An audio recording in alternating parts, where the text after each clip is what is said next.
Hello, my dear students, my well-wishers, my viewers, everyone. I welcome you all in my channel RKS Academy Zone. I welcome you all in my classroom. So, my dear students of Standard 11th, आज मैं आप लोगों का English का class लूँगा. As usual इसके पहले मैंने आपको स्टोरी ऑफ इंग्लिश से पहला जो चैप्टर था, फर्स्ट जो अध्याय था, उसको मैंने पढ़ाया था.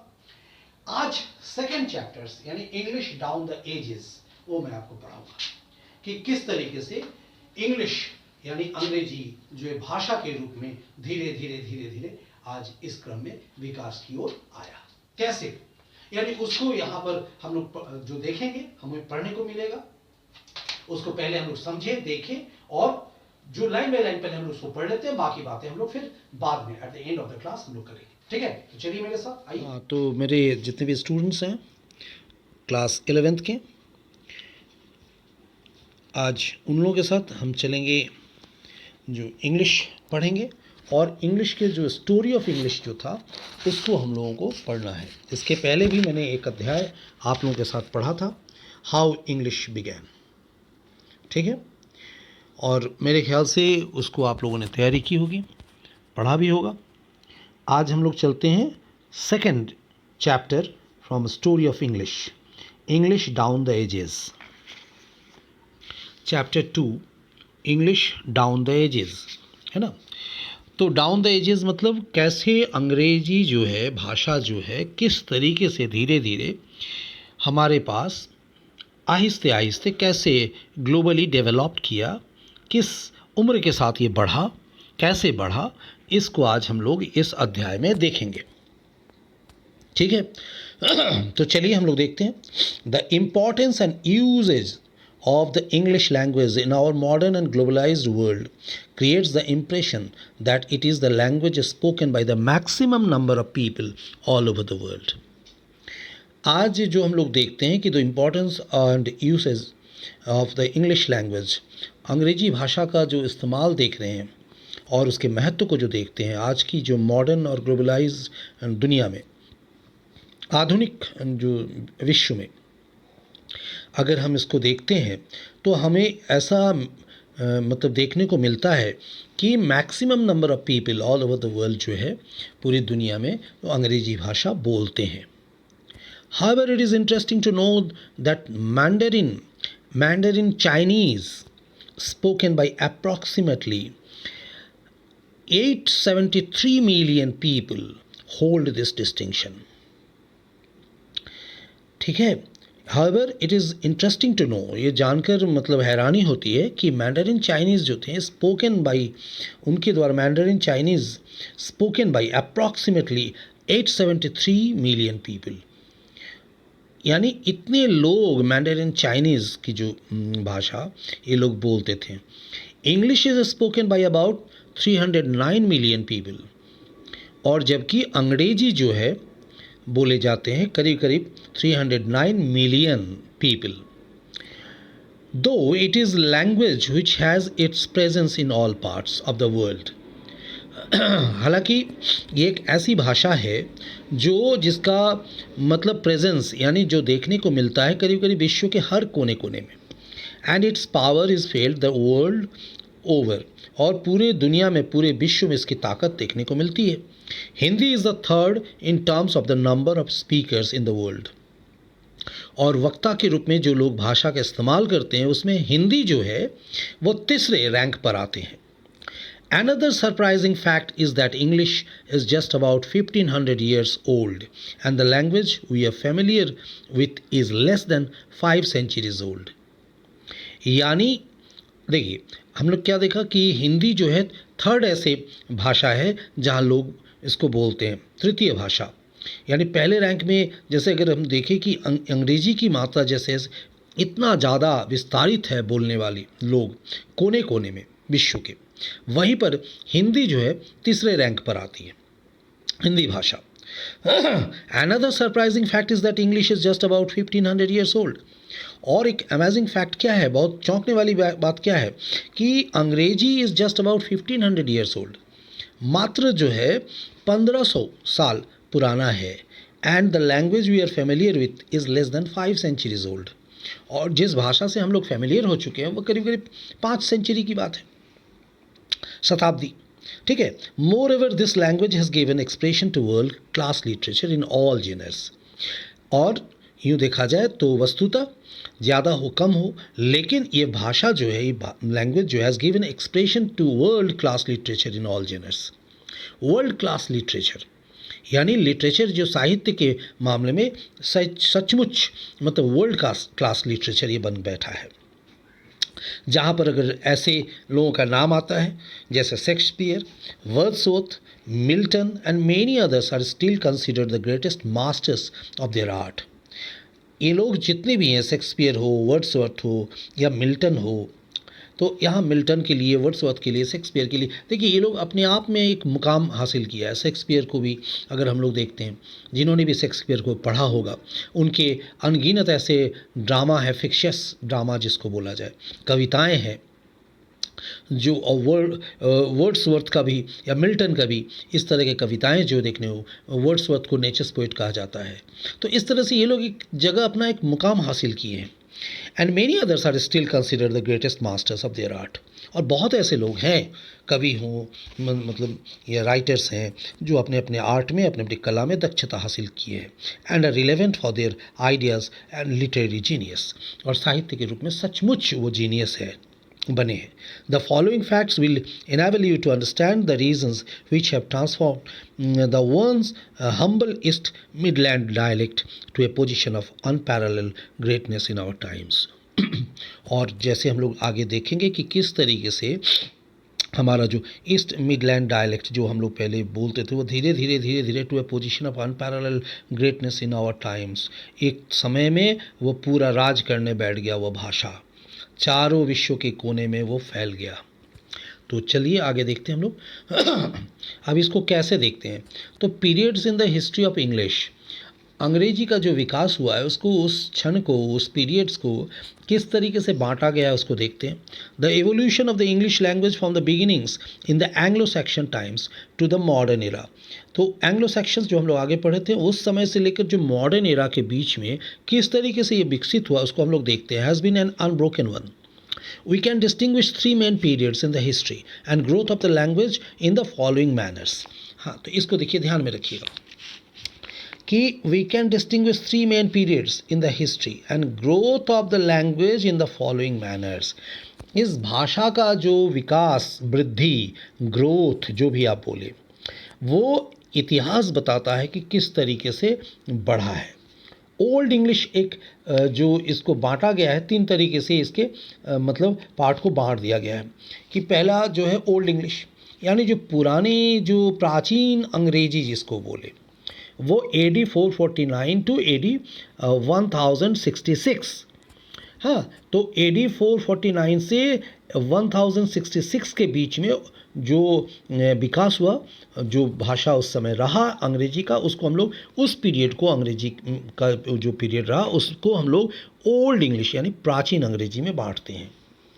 उसके बाद जो है AD 150 यानी 1150 से AD 1500 तक का वो पीरियड जो रहा उसको मिडिल इंग्लिश कहा गया, यानी मध्य प्रगति का युग अंग्रेजी का, है ना। और अंत में आता है मॉडर्न इंग्लिश, जो आज हम लोग देख रहे हैं, बोल रहे हैं।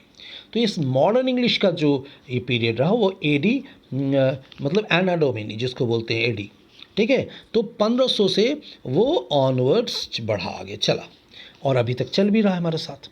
ये मॉडर्न इंग्लिश का एरा है हमारे पास, ठीक है। तो इस 3 तरीके से अंग्रेजी का जो विकास का जो ये बना, उसको हम लोग 3 तरीके से देखें कि old English, middle English and modern English.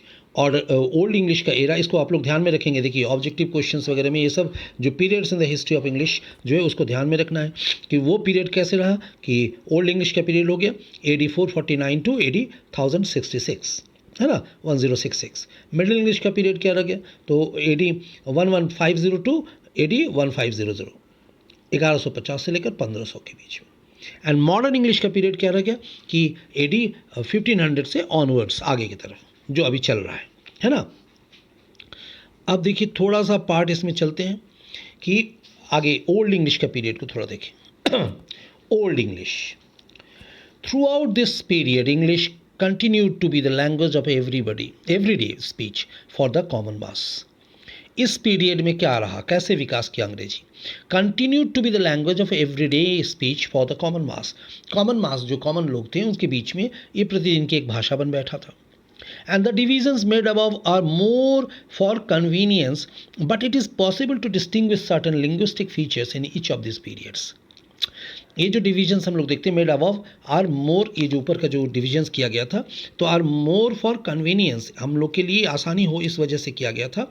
But it is possible to distinguish certain linguistic features. हम लोग कैसे इसको एक एक जो पीरियड में ना लिंग्विस्टिक फीचर्स मतलब क्या, बोलचाल का जो तरीका रहा उसमें कुछ अंतर हम लोग देख पाते हैं, चाहे वो फोनिक्स का हो, फोनेटिक्स जिसको बोलते हैं, उच्चारण विधि में हो, या फिर जिसको हम लोग बोलते हैं कि वोकैबुलरीज में हो. इस तरह के परिवर्तन आता गया धीरे धीरे मॉडर्न इंग्लिश में वो कम्प्लीटली वो परिवर्तन दिखा. तो the Old English period is characterised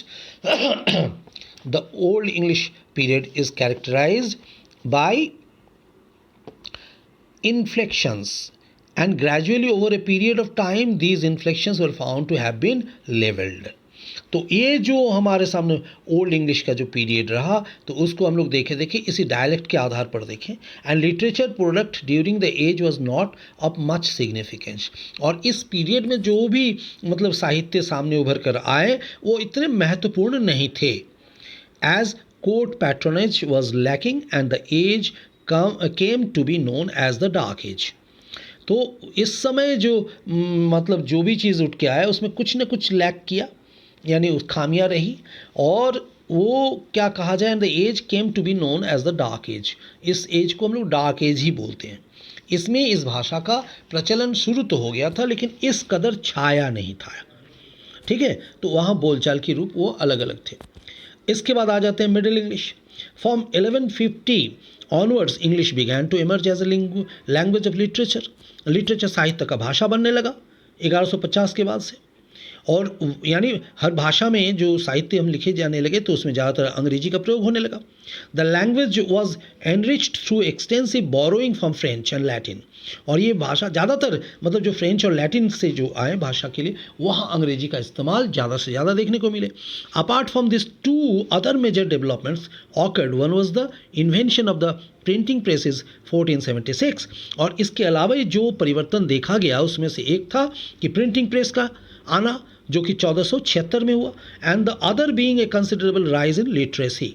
और दूसरा पार्ट जो देखने गया तो वो हमारा क्या हुआ, शिक्षा में विकास, यानी शिक्षित वर्गों का विकास. लिटरेसी में जो है शिक्षा में वो कंसिडरेबल राइज एक मोटा मोटी एक उदय जो हुआ भाषा का वो देखा गया शिक्षा का. The great Wavell shift also took place. और वावेल का जो बात हम लोग करते हैं अंग्रेजी वर्णमाला के बीच में तो वो भी इस समय शिफ्ट किया, यानी आया, परिवर्तन करके कहाँ उसका इस्तेमाल होगा, किस तरीके से इस्तेमाल होगा. जैसे मैंने कभी ग्रामर के क्लासेस में इसको मेंशन भी किया था, रखा भी था वहाँ कि कैसे भावेल का प्रयोग क्यों होता है, क्योंकि वहाँ शब्दों को जोड़ने के लिए भावेल किस कदर हमारे काम में आते हैं. भावेल क्या है, सेमी भावेल क्या है. तो इस तरीके ये जो चीज़ें रही ना, तो the great vowel shift also took place during this time. इस समय का ये परिवर्तन रहा.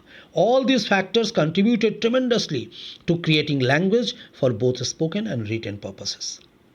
And all these factors contributed, ये जो सारा बना, सामने आया, विकास हुआ, विकसित हुआ, ये tremendously to creating a language, ये भाषा को एक नया रूप देने के लिए बना for both spoken and written purposes, यानी बोलने के लिए और लिखने के उद्देश्य से भी ये बना.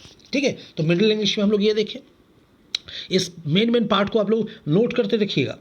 शॉर्ट क्वेश्चंस में पूछा जाता है या फिर कोई क्वेश्चंस बना तो वहाँ आप लिखेंगे, और आगे तो मैं इसके क्वेश्चन आंसर्स आपको दे भी देंगे. पहला चैप्टर भी जो पढ़ा है तो उसका भी क्वेश्चन आंसर भेज देंगे, और सेकंड का भी जो अभी पढ़ा रहे हैं उसको भी भेज देंगे. आप लोग देखिएगा उसमें से.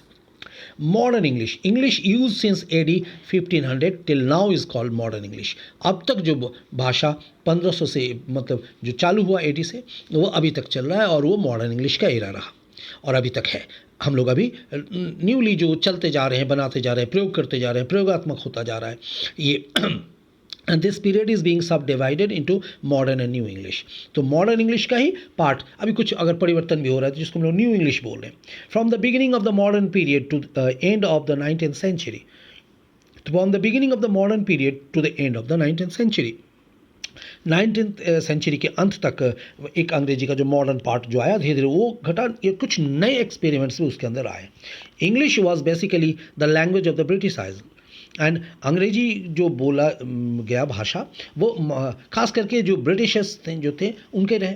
With the territorial expansion of the British empire, जैसे जैसे टेरिटोरियल एक्सपेंशंस हुआ यानी ब्रिटिश साम्राज्य का उदय हुआ, विकास हुआ जाता था, together with the growth of science, industry, politics and literature, इनके साथ साथ जैसे साइंस का, इंडस्ट्री का, पॉलिटिक्स का, लिटरेचर का, साहित्य का, ये सब विकास जैसे होने लगा था, English language enrich itself by successfully, और अंग्रेजी उसके अंदर बहुत सक्सेसफुली सफलतापूर्वक प्रवेश कर गया. एडिंग टू इट्स वोकैबुलरी, नए नए शब्दकोश बने, and the flavour of the countries the British had colonised, और जहाँ जहाँ ब्रिटिश अपना कॉलोनाइज मतलब कर रहे थे, कॉलोनी बना रहे थे, वहाँ वहाँ अंग्रेजी अपना अपना नया नया महक देने लगे, यानी अंग्रेजी का बोलबाला बढ़ने लगा. In the 20th century the erstwhile colonies of the British Empire acquired freedom. और यहाँ पर क्या हो गया, 20th सेंचुरी के अंदर जो erstwhile colonies of the British empire acquired freedom, वो लोग फ्रीडम अपना ब्रिटिश एम्पायर का अपना खुद ये हो गया, और वहाँ the British left the countries but English remained, जहाँ जहाँ ब्रिटिश अपना ये लेके रखे थे वो लोग अलग अलग हो गए, वहाँ से हट गए ब्रिटिश, लेकिन उसका प्रभाव, जैसे भारत ब्रिटिशर्स के गुलाम थे, मगर ब्रिटिशर्स यहाँ से चले गए तो क्या हमारे यहाँ से अंग्रेजी चली गई? नहीं, हमारे पास तो अंग्रेजी रह गए. तो उस तरीके से ब्रिटिशर्स जो हैं वो हट गए, और the British left the countries but English remained. Hence new varieties of English have emerged in different parts of the world. Different parts of the world, विश्व के कोने कोने में अंग्रेजी अपने नए नए रूप में सामने आने लगे. Some of these are American English, इसमें से कुछ को अमेरिकन इंग्लिश, आज भी हम लोग बोलते हैं कि American English, Indian English, Canadian English etcetera, इस तरह का अंग्रेजी का और नामकरण होना शुरू हो गया. In simple terms the latest period in the growth and development of the English language may be called the era period of new Englishes. और इस पीरियड को, जो इस ग्रोथ को देखते हुए इस पीरियड को क्या कहा गया? न्यू इंग्लिशेस का पीरियड. दिस न्यू टर्मिनोलॉजी, ये जो तरह तरह के जो शब्द का जो टर्मिनोलॉजी बना, यानी टर्मिनोलॉजी कम्स फ्रॉम टर्म्स, जो टर्म्स यूजेस होने लगे, is enough to indicate how the language manifest itself and moulds to serve the basic purpose of human communications. और जो ह्यूमन कम्युनिकेशंस का ये कैसे माध्यम बना, वो और ज़्यादा सहज सरल बन गया इन टर्मिनोलॉजी के माध्यम से. अभी देखते हैं कैसे कैसे हम लोग यूज़ करते हैं. अगर मानिए आप लोग किसी को मैसेज करते हैं और मैसेज के जरिए आप लोग लिखते हैं WhatsApp.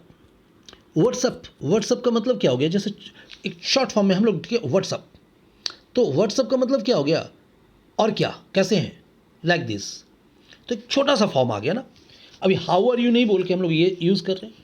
The story of the English language is like a flowing river. और अंग्रेजी भाषा का जो कहानी है ये बहती नदी की तरह है. किस तरीके से शुरू हुआ पुरानी अंग्रेजियों से, और अभी जो है न्यू अंग्रेजी का जो एक एरा जो है वह हम लोग पहुंच गए.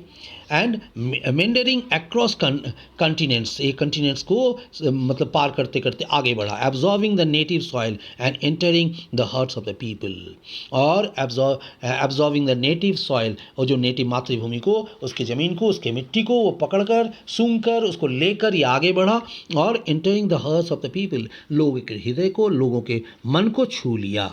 No surprise therefore if the people all over the world have accorded the status of an international language to English. और ये चौंकने वाली बात नहीं होगी इसलिए क्योंकि people all over the world have accorded the status of an international language to English. अंतर्राष्ट्रीय भाषा अंग्रेजी को बना दिया गया, बन बैठा. In the era of globalizations, English has been found suitable as a language of international communications. और इन द एरा ऑफ ग्लोबलाइजेशंस, ये जो आज देख रहे हैं ग्लोबलाइजेशन को जो एरा हो गया, हम लोग एक ग्लोब के जैसे हो गए. अब इस छोर से उस छोर से यहाँ पर कहीं भी लोग आदान प्रदान खुलेआम कर सकते हैं. तो इसके वजह से क्या हो गया कि English has been found suitable as the language of international communications. अंतर्राष्ट्रीय मार्केट में, अंतर्राष्ट्रीय जो भाषा के अंदर कम्युनिकेशन का माध्यम बन गया English. It has also equipped itself to serve as the language of the present cyber age. और आज का जो ये जो देखते हैं साइबर एज जिसको हम लोग बोल रहे हैं, आप लोग ज़्यादा से ज़्यादा यूज़ करते हैं, हम लोग भी देखते हैं। ये जो आज अभी मैंने बोला ना कि आज मैसेज का जो हो गया, आप लोग व्हाट्सएप में हो, चैट कर रहे हैं, मैसेजेस जो हो रहे हैं, तो इसके जो तरह तरह के साइबर एज के अंदर भी ये भाषा आस्ते आस्ते आ गया है, इसका एक मॉडर्न फॉर्म आ गया है. And in the next few pages, we will discuss the characteristics of the English language which have contributed to its growth and development. तो आज यहाँ हम लोग ने क्या देखा, किस तरीके से ये अंग्रेजी बढ़ा आहिस्ते आहिस्ते, और आगे के कुछ और अध्याय में और पन्नों में हम लोग देखेंगे कि इसके जो विशेषताओं को देखेंगे of the English language which have contributed to its growth and development, कैसे ये भाषा हमारे विकास के लिए, हमारे प्रगति के लिए सहायक बना. ठीक है, तो आज हो गया ये आपका यहाँ से सेकेंड पार्ट इस चीज़ के लिए. इसको हमने ख़त्म कर दिया. अब आप लोग कोशिश करेंगे इसको फिर उसी तरीके से, जैसे स्टोरी ऑफ इंग्लिश का देखिए 2 अध्याय ख़त्म हो गए. इसको आप लोग आराम से पढ़ेंगे, पढ़ के क्वेश्चन आंसर्स जो बेसिक छोटी छोटी चीज़ें जो हमने यहाँ बताया आप लोगों को, उसको ध्यान में देंगे ताकि शॉर्ट क्वेश्चंस में आप लोगों के लिए हेल्पफुल हो. और जो क्वेश्चंस आपसे बन पाएगा उसको बनाने की कोशिश करेंगे. बाकी जहाँ कहीं भी आपको किसी तरह का कोई प्रॉब्लम्स आए, दिक्कत आए, तो उसको आप लोग definitely, many times I told you कि उसको आप लोग वहाँ डालेंगे कमेंट बॉक्स में, और एज़ फास्ट एज़ पॉसिबल मैं इसको सॉल्व करूंगा, आपको बताऊंगा. इसलिए तो मैंने आप लोगों को कहा भी है हज़ारों बार, बहुत टाइम अब मैंने कहा है कि जितना जल्द हो सके आप लोग असेंबल हो जाएं, एक दूसरे को इन्फॉर्म करें और मेरी क्लास ज्वाइन करें. अगर आपको फ़ायदे में लग रहे हैं कि हाँ ये क्लासेस आपको मतलब आप लोगों के लिए बेनिफिशियल हो सकती है, तो आप लोग ज़्यादा से ज़्यादा जोड़ें इसमें. ठीक है, चलिए फिर चलते हैं, बात करते हैं. आइए, तो चलिए हम लोगों ने क्या देखा, ये जो इंग्लिश डाउन द एजेस, जो स्टोरी ऑफ इंग्लिश से हमने पढ़ा सेकेंड चैप्टर, उसमें हमने देखा कि इंग्लिश जो एज ए मतलब लिटरेचर, भाषा के रूप में किस तरीके से आगे बढ़कर आया और एक ग्लोबल लैंग्वेज के रूप में हमारे साथ वो विकसित हो गया. और आज वही इंग्लिश एक मॉडर्न फॉर्म में, यानी जो उसका अगर कहा जाए कि आधुनिक विकास काल जो रहा अंग्रेजी भाषा का, वो किस तरीके से आया. यानी पहले ओल्ड इंग्लिश था, फिर मिडिल इंग्लिश आया, फिर ओल्ड इंग्लिश, 3 क्रम में इसको बांटा गया. और आज कुछ हद तक हम लोग ऐसा देखते हैं साइबर एज में कि इंग्लिश का एक नया रूप भी हमारे सामने आ रहा है.